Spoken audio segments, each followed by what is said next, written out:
Fawn and Matt. We're an interracial couple with 2 kids, wanting to do something that highlights the power of friendship and what it means to be in the company of true friends.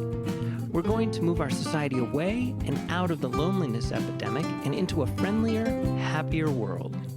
Welcome to our friendly world. Better, stronger, together.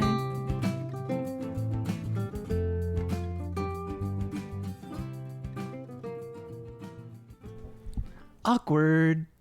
Awkward. Hello. Good morning, everybody. Good afternoon. Good evening. Hello, everyone around the world, our beautiful friends. We're talking about awkward today. Looking at awkward, Old Norse, it means turn the wrong way. Middle English means backwards, perverse, clumsy. Perverse. Yeah, so you add the Old Norse with the English to the Middle English, and you have awkward, meaning the wrong way, round, the wrong way round, upside down. And so let's look at the suffix ward, W-A-R-D, the English suffix denoting spatial or temporal direction as specified by the initial element. So the elements like toward, seaward, yes. afterward, backward. So again, the definition of awkward, in the wrong direction, turn the wrong way. In the 1530s, that's when it started to mean the wrong way. Here are some definitions. Perverse. The archaic means unfavorable, adverse, adverse. How do you say that? Adverse or adverse? Adverse. I think there are 2 different meanings. Lacking dexterity or skill, as in the use of the hands. Lacking social grace and assurance. For example, there's a newcomer, right? They don't know your mores, your social mores. Right. And that's where I want to talk about it, because that's usually me. Mm-hmm. Lacking ease or grace as a moment or expression. Lacking the right proportions, size, or harmony of parts. Not easy to handle or deal with, requiring great skill, ingenuity, or care. And then looking in the definition of ward, W-A-R-D, because we were fighting about this. I'm like, I don't think it means what you think it means. And we were actually looking at the noun definition and the verb. So the noun and the verb.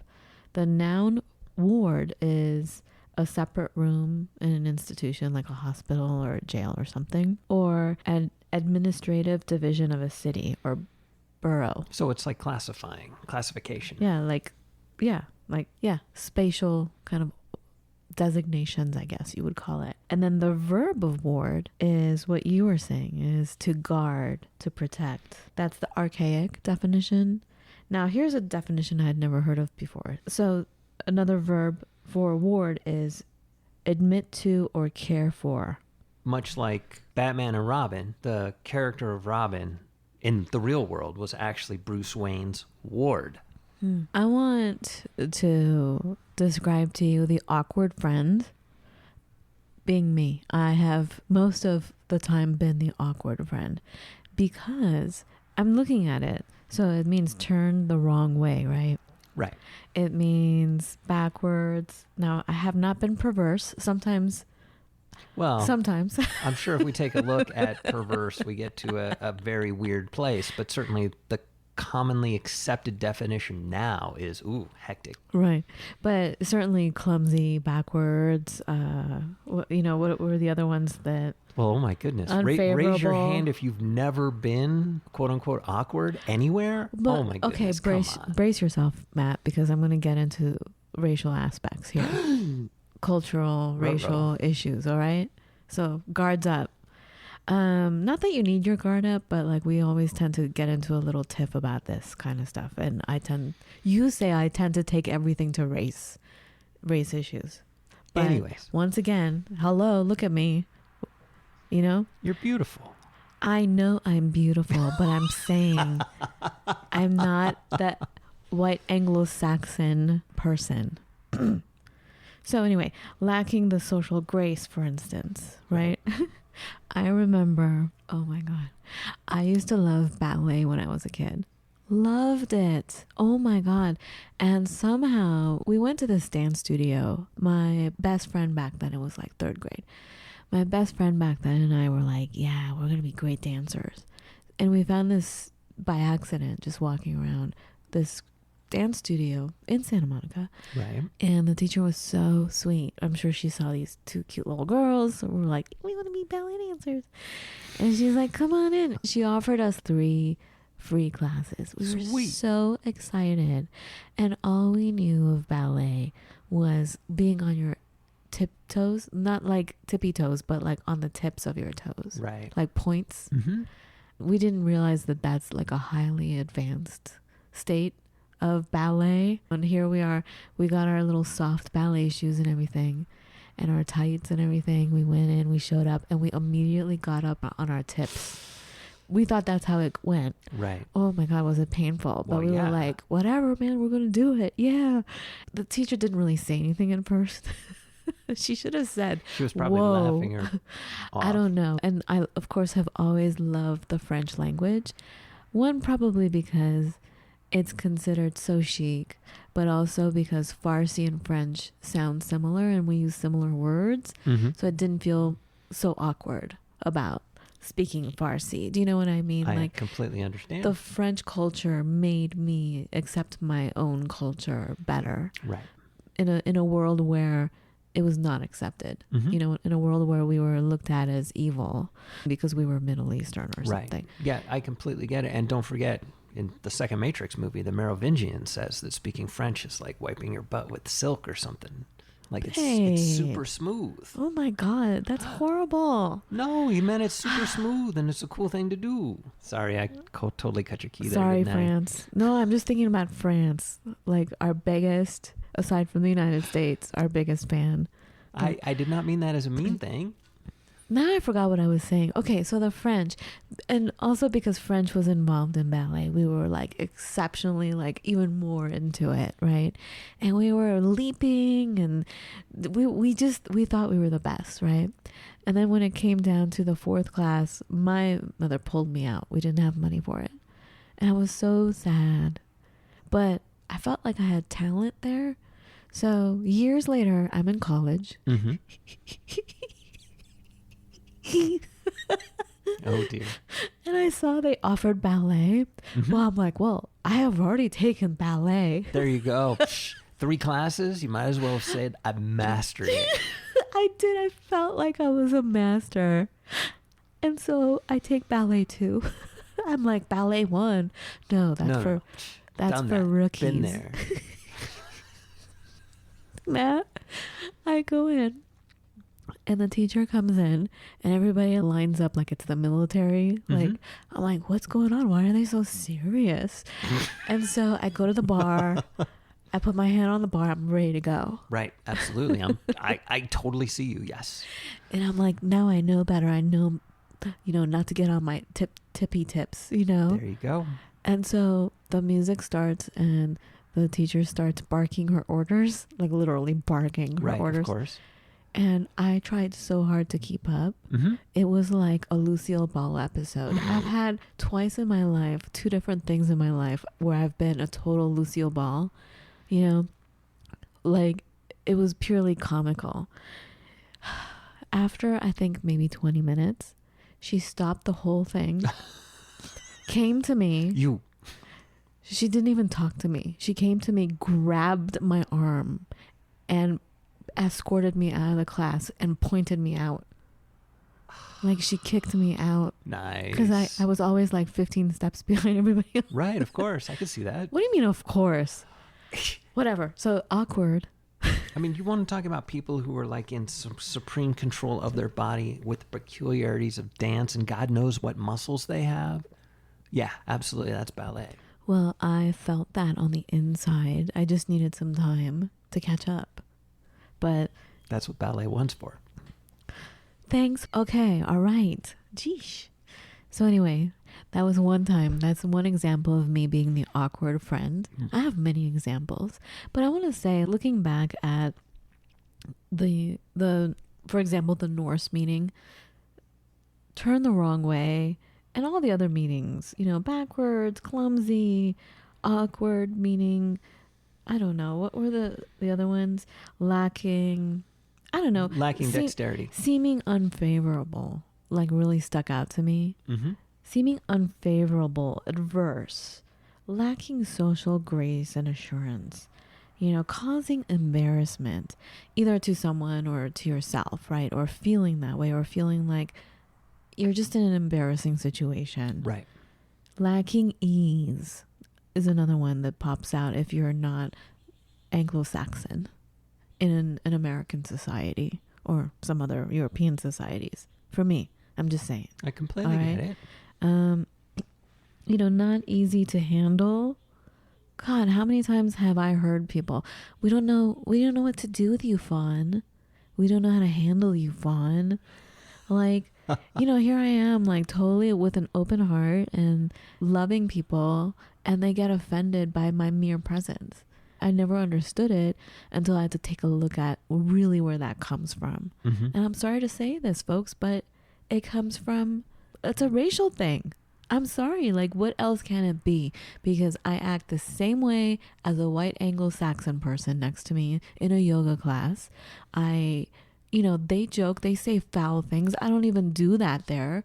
And then yet I'm targeted. If I raise my hand to ask a question, which is a question relating to the topic. It's not like I'm asking anything off the wall, but it's like whatever I do, whatever movements I make is considered awkward.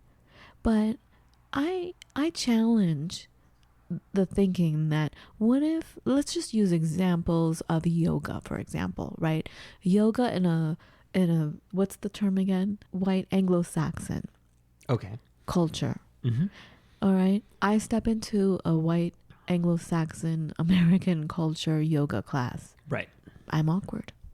And I'm like, really? And here I am actually sitting there going, I'm awkward because you all seem to think these things, these meridian points that are chakras are chakras, where in Sanskrit, chakra means cucumber. Mm-hmm. So here you are taking, major conversations about your cucumbers not being open, or your first cucumber, your second cucumber, third cucumber, your crown cucumber. It's chakra, people. Chakra. Chakra. Chakra means cucumber. So here I am sitting there and they think I'm awkward. They think I don't belong. I'm like, fool, look at you. Listen to you. But you're attempting to ascribe an absolute to a relative. What do you mean? Well, social mores are typically a relative thing. That's what I'm saying. As opposed to an absolute. Absolutely, if you look at Sanskrit, chakra means whatever chakra means, and chakra means cucumber. But in the context of the conversation that's being had at the table, chakra means I don't that care. other thing. If you're going to appropriate this culture and then shut me out of it where it's really my culture, mm-hmm. and shut me out of it and start cucumbering me out, and that's not wrong. I mean, it's just wrong. You're awkward. But that's what I'm saying. It's not, what did you say? It's not an absolute, right? Right. It's purely relative. Well, what I was going to say was, if you all, not you all, I'm sorry, but like if the Anglo-Saxon community goes into a true yoga class in India, you would be awkward. So it really depends where you are, what time period you're in, or, it depends. Right. Absolutely. Being awkward can flip, like flipping a dime. Right. Is what I was trying to say. But actually, I liked your words better. What did you say again? Relativism versus absolutes. Yeah. Explain more. Well, absolutes, there are absolutes. There's absolute truths. There's absolute, rules. There are absolute that just exist. And then there's relative, and the relative is all about the context you're in. For example, when I were a lad, one Thanksgiving I got invited to 2 Thanksgivings, and I pigged out at both. But the first Thanksgiving I went to was at my buddy Dale's house. Now, Dale was awkward. He was, and we were friends, and the whole What bit. was awkward about him? Well, for starters, I was like 10 or 11, and he was 2 years older than me. And we got along like peas and carrots because he was ostracized at his school for being weird, for being awkward, for being... What was magical about him? We just had a good time. He loved playing video games, and he had a system I didn't have. And then he got super into anime before anime was hip. Because it's hip now, but this is before. This is in the before times. And so we'd watch anime, and we'd play video games at his house. He'd play video games at my house. And we got along really great. And he was as white as you can be. But anyways, whole other story. But I went to his house. We had Thanksgiving. And working class versus I grew up in a middle to upper middle class, which is what everybody says. But honestly, I believe that's where we were. We could have been lower upper, who knows. But anyways, but his dad and his mom, very much working class. His mom worked at Sears. His dad owned a appliance repair business. And that sticks you right in working class. And they had a nice house and everything else. But anyways, but what was interesting was they had corn on the cob for Thanksgiving, which, rock on, no problem. But unlike my family, where we would pull the butter out of the fridge and we would have our little corn cobby things, the little nubs you put on the end and you roll it over it and, you slowly melt this really cold butter. They left their butter out. They also buttered a piece of bread and they wrapped they buttered their corn that way. But it was rancid because that's what happens when you leave stuff out. But that was the rule of the house. Was it really rancid? Did you taste it? Well, can you tell if something is rancid? Yes. Can you tell if milk has gone bad? You can tell if milk has gone bad. People can't determine when a Twinkie has gone bad because supposedly a Twinkie goes bad after 2 weeks.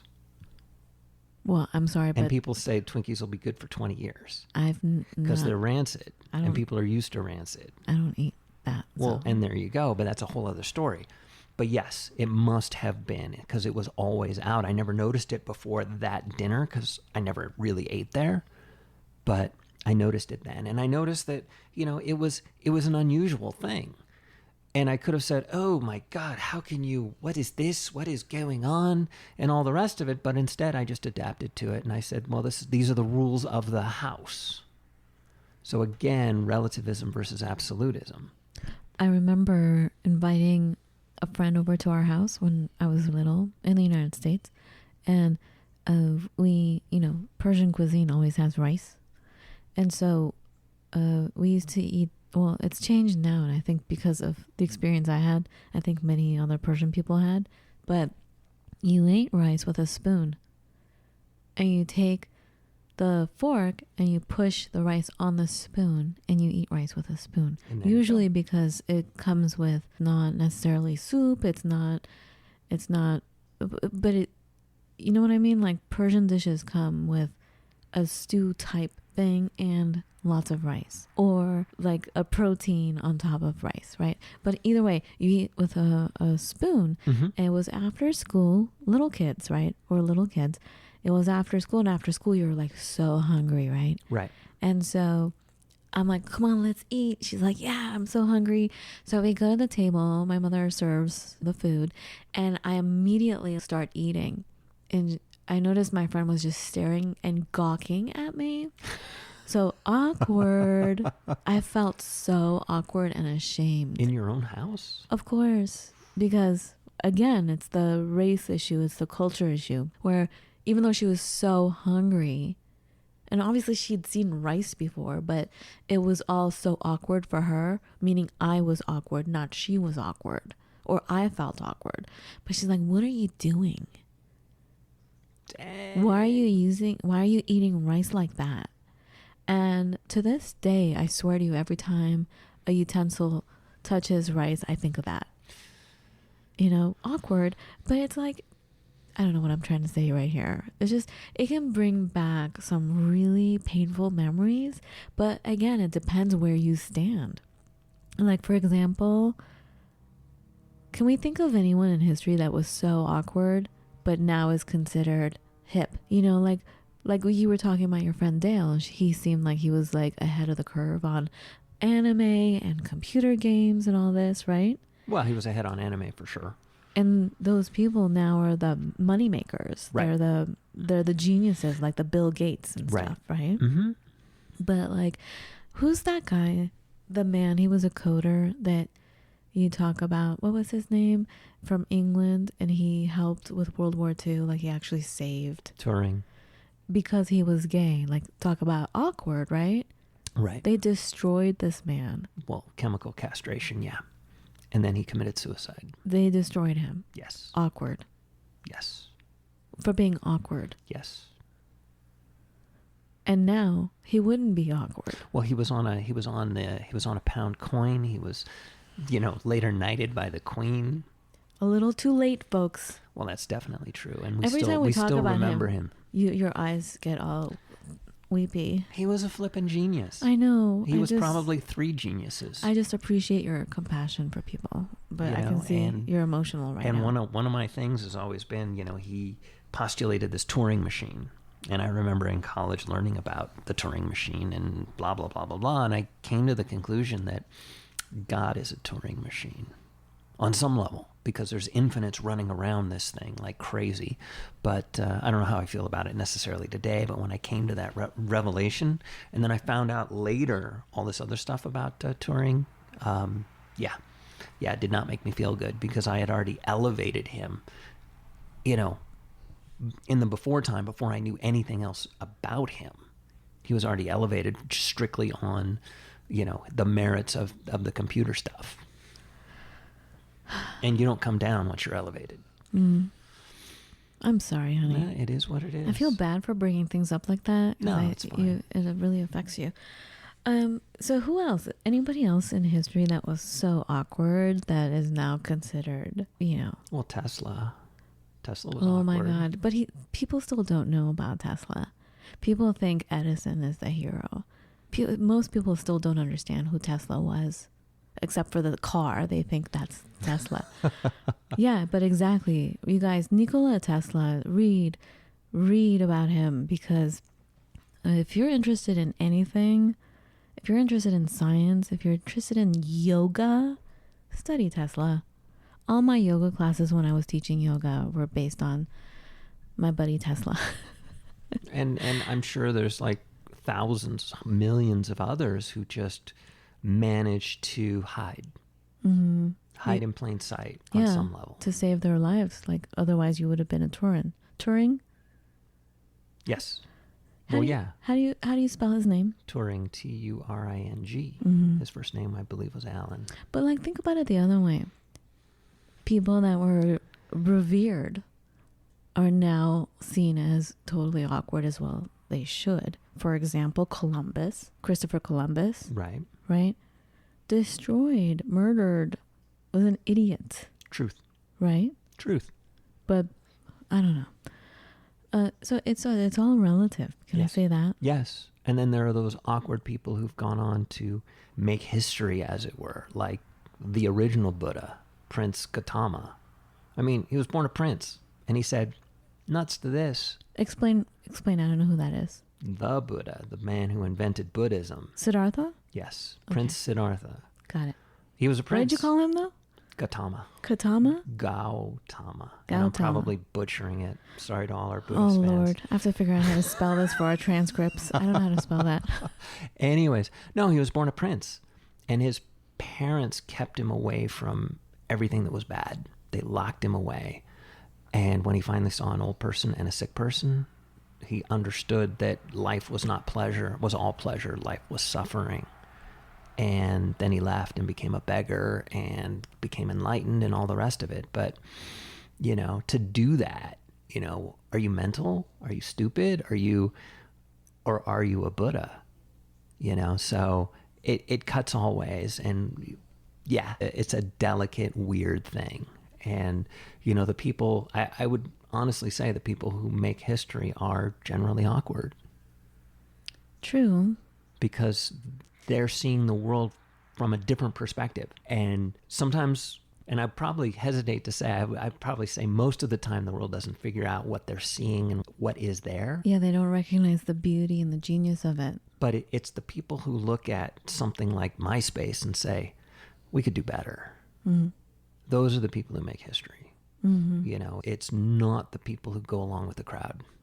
So you're saying awkward is good. I'm saying That's what I'm saying. I'm saying awkward is awkward. Yeah, it depends. Again, it depends which side of the coin you're on, right? Yes, it does very much. Wow. But then again, I've always been awkward. And one of the first moments where I really understood that I was awkward, because I was just living my life, who cares? In second grade, my teacher had this bold plan, contacted a second grade teacher from another school, and we became pen pals with their class. And I guess the numbers basically matched out because they matched kind of boys with boys, girls with girls. Life was simple, right? So I was all excited. I wrote my little letter. I didn't know who I was going to get paired up with.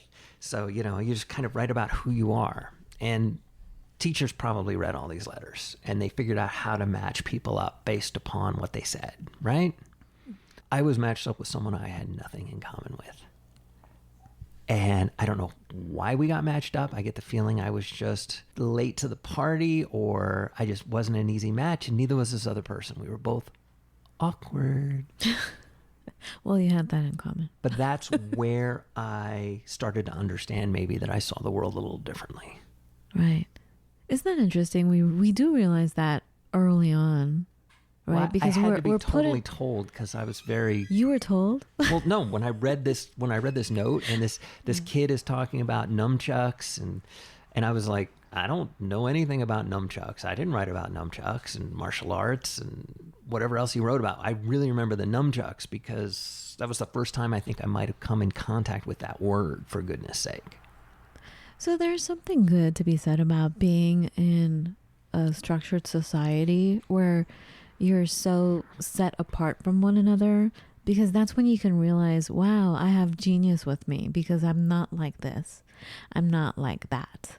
Do you know what I mean? Mm-hmm. I remember I think it was fourth grade.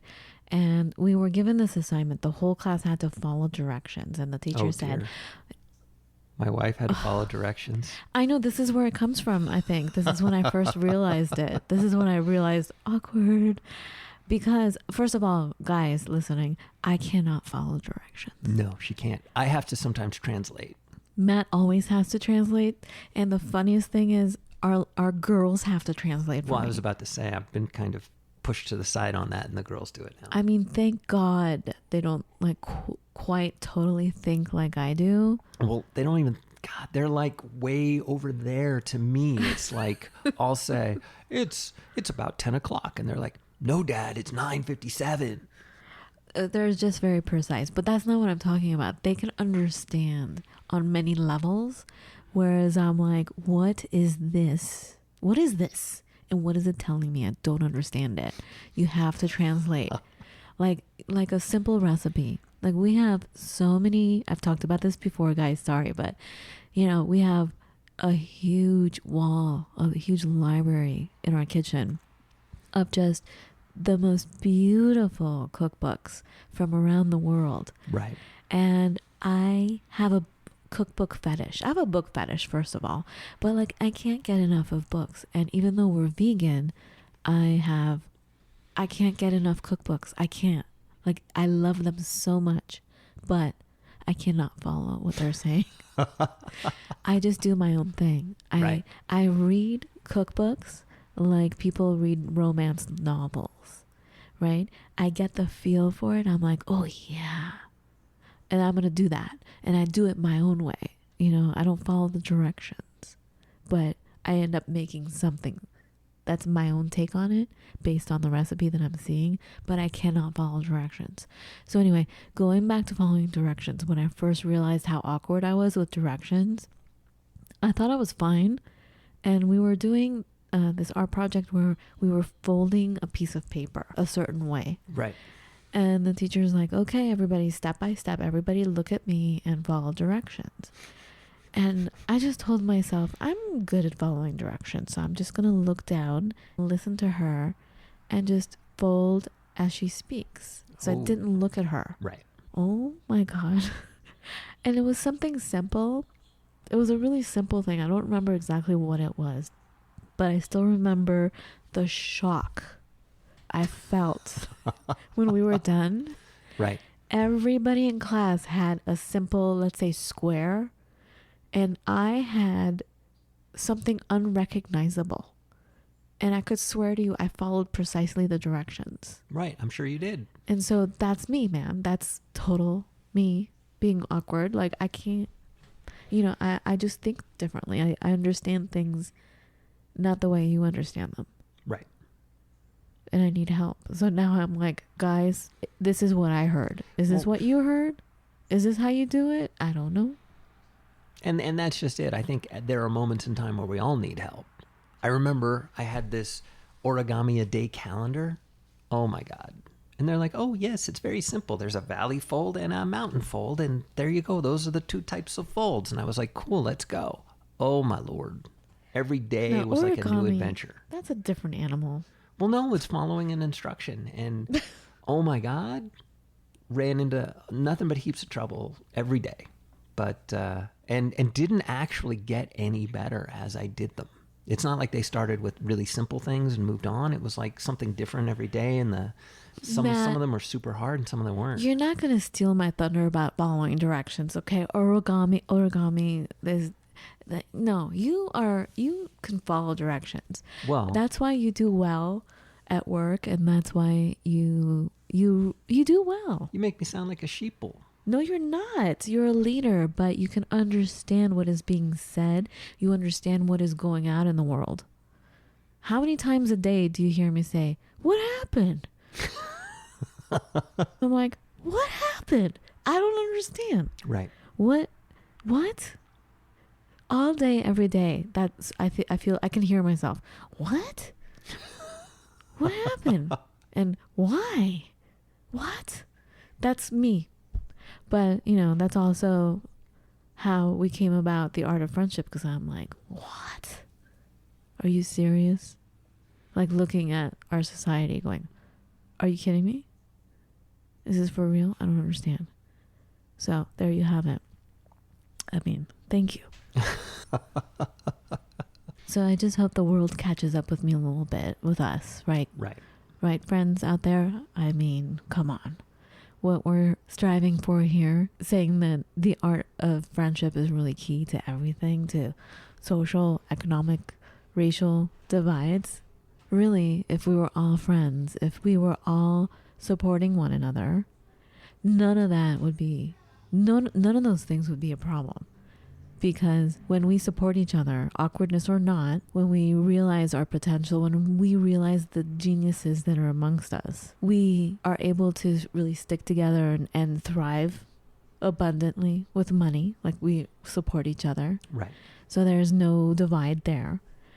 There's no racial issues because we respect that genius, that difference, the many sides of wrong way, right way that is in the definition of awkward. And social issues, we're able to handle them, we're able to fix them, we're able to make things beautiful in our society if we can just revel in the awkwardness, respect the awkwardness, and always look to, and this is going to sound maybe a little bad, but always look to the social mores of the situation, and then also realize when somebody is quote unquote awkward. Don't put your hectic hat on, put your curious hat on. Right. Like, wow, how interesting, before you open your mouth and make a weird face and go, what are you doing? Why are you eating like that? With a spoon? Do you know what I mean? Right. In your own home, too. Oh, I still can't believe that. That's just rude. Babe, that happens to us even now. Bad guess. How many times have we had a friend come over and just because they sense something different in cooking, there's a scent from the kitchen that is not fried chicken or something. They're like, "Oh, you're making curry?" Do you know what I mean? Because they smell something that is not the normal white Anglo-Saxon American cooking. And this is something that your humble host had to learn as well. What do you mean? What did you make me for our first dinner? No, I think that was different. No, okay. that was me being awkward. and being No, a bad guest. I think and you were being- hungry. I was being a bad guest. Okay, so here's what happened. When we were dating, I said, well, let's just stay. Let's go to my studio and like I'll make us something to eat. And back then I was like dirt poor, guys. Like honestly, like my budget for food overall, that means any food I would get from the store, or if I would get anything to eat from anywhere. Overall, my entire budget on a good in a good time was $20 a week. All right, that means all the meals, everything, liquid, whatever, anything. And so I would have lots of lentils. And so I would make these beautiful lentil soups. Well, I thought they were beautiful. So anyway, I'm like, okay, I'll cook. And so Matt, I think, was feeling all romantic, and he thought, oh my God, she's going to cook for me. I think you maybe, now that I think about it, imagine, because based on what I said, like, oh, I'll make dinner. I think I said that, even though it wasn't really dinner time. Whatever, I digress. But I think you imagined a candlelit dinner with silverware and tablecloth and like a 3-course meal, you know, with a special sexy dessert or something. And then I had you sit in a chair, and then I gave you a bowl of lentils, and you looked so angry. Well, okay. You looked so disappointed. Well, here we go. Not that I should talk about this on the show, but you looked like a child that was about to have a tantrum. I had a previous girlfriend, and when she made me dinner, it was Hawaiian short ribs, et cetera, et cetera, et cetera. Now, how many times do you think I had lentils when you served me lentils? I don't know. I'm Persian. We have lentils all the time. I counted on no hands the number of times that I had lentils. That was your first lentil soup? That was the first time I'd ever had lentils, period, soup well, or see, otherwise. Now that you're vegan, you understand the beauty of lentils, right? Well, yeah, absolutely. And I didn't think I actually gave anything away, by the way. That's the worst part. No, you I'm like I said, I thought, oh my God, he's going to pick up the chair, get on the ground, and start stomping like a kid does, you know, like a tantrum, like I totally was in shock. I'm like, what is your problem? Not my finest moment, folks. No, well, I felt bad. I'm like, oh my God, what? But you're the host. Host shouldn't feel bad. Welcome to my world. I always feel bad because I'm always like looked at. Do you know what I mean? I'm always perplexed. How can I not feel bad? Right. If I'm always in a, what's the word? Perplexed situation? Perplexed situation? Perplexing situation. Perplexing situation. And because I'm not white Anglo-Saxon, I always feel that way. I feel like everything is my fault because that's what we're told. Well, and you're also an HSP, so. What's that? Highly sensitive person. It's a Psychology Today term. I found out one of my favorite singers is HSP too. Well, I'm working on that. Well, I don't know if you should or shouldn't. No, you should. It can make you sick being highly sensitive. And hello, how many times have you heard me say, I can't go out today? I don't want to go out there. I feel raw. Right. Or, you know, I'm walking in the grocery store and I can pick up someone else's feeling from an aisle away. Like it's too much, but I'm learning how to protect. I'm learning how to ward that off, if you will. Right? So anyway, that's pretty much what I have to say about awkward. I mean, I can go on all day because I'm probably the most awkward person. Well, maybe not, because I'm not like a super, I don't know, techie genius. Well. Or maybe I am. And there you go. But not tech. It's the people who see things a little different. I mean, wasn't that Apple's campaign slogan, think different? They say that, but when you think different, you get ostracized. So or let's stop it. Or you get cool hardware. I don't know. Let's just stop it. Stop it. Stop the, what's the word? Ostracization? Yeah, never mind. Stop ostracizing people. Cut it out. Become more accepting, become more curious, and have more fun, frankly. Actually, our friends that are listening are already that way, but I just wish the rest of the world would catch up already. Anything you want to add? I'm good.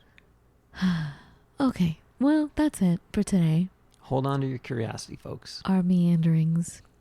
Awkward is good. We're on a roll. We did the weird friend. Now we have the awkward friend. Anyway, we that's us. And we love you. Thank you for loving us. Thank you for showing us all the love. We appreciate you so much. Tell other people about the podcast. Please tell them to subscribe. And that's it. That's it for today. We'll talk to you in a few days. Take care, everybody. Be well. Bye. Oh, Bye-bye. wait. Before we go, we have to explain. I just realized we didn't really explain who Turing was. Can you explain, please, his genius and who he really was? He deserves that. Turing was the man. Let's just stop. Full stop almost. He was British. During World War II, he worked to crack the Enigma code, which was what the Germans were using to communicate, and he broke it. He was actually the second person to break it, but So he was a coder. He was a computer programmer. he was a computer guy before computers existed. Wow. So hyperlogical, probably. I don't know. But basically, the Poles came by and they cracked it initially, and then they changed it all up in Germany, and they couldn't crack it anymore. And then Turing came in and he cracked it, and he cracked it from 42 to 45, and they read every single message the Germans were sending around. I don't understand what you just said. What's 42 to 45? 1942 to 1945. Okay, thank you. So this was World War II, folks. And then after that, he started doing computer work, artificial intelligence. He created what's called the Turing test, which is the benchmark for determining whether or not how good your artificial intelligence is. And it's basically, where it gets weird is it all sounds so simple now, but he was the guy who came up with it. And the Turing test is, if you're on a microphone with it, can you tell it's not human? In a nutshell, that's the Turing test. He hypothesized the Turing machine, which is the ultimate computer. What did he do for a living? Like, there weren't computers in existence back then, Well, so how... You ended up working kind of for Big Gov. What was his profession? Like, how did he end up coding? He probably was a mechanical engineer, Mm. because literally a big component to the Enigma machine was the actual physical device. And people were just getting into, people were just getting into electricity and the things, electrical circuits and things could even do when he was in it. He's responsible for saving countless lives during World War II. He saved lives. Well, yeah, because if you decode the message, you know where the Germans are going to be or not be. You're going to know what the Germans Right. are interested in or not interested in. So, you prioritize. So tell us more about him, please. What happened? As far as... Okay, so he did this. He did all this cool stuff. He got commended by the crown, et cetera, et cetera, et cetera, et cetera. And then they found out, and it's tragedy. It's even hard to talk about, but they found out he was homosexual. So because he was gay, they destroyed him. They said he's a security risk. Why? Because he was gay. Yes. Gosh. Because he was awkward, because he was deviant, because he was something that they can't be comfortable designating. God. Yes. And he ended up committing suicide. You said they castrated him. Yes, I believe they chemically castrated him. You believe, or did they? Well, So they did all this messed up stuff to this beautiful human being. They gave him hormone therapy. That is a fact. To change him? Like to change his I don't- sexual orientation? Like what? Who did this? The government? Yeah, and this was during a The point same government he saved. Yes. Wow. Yes. And that's just it. Yeah, wow.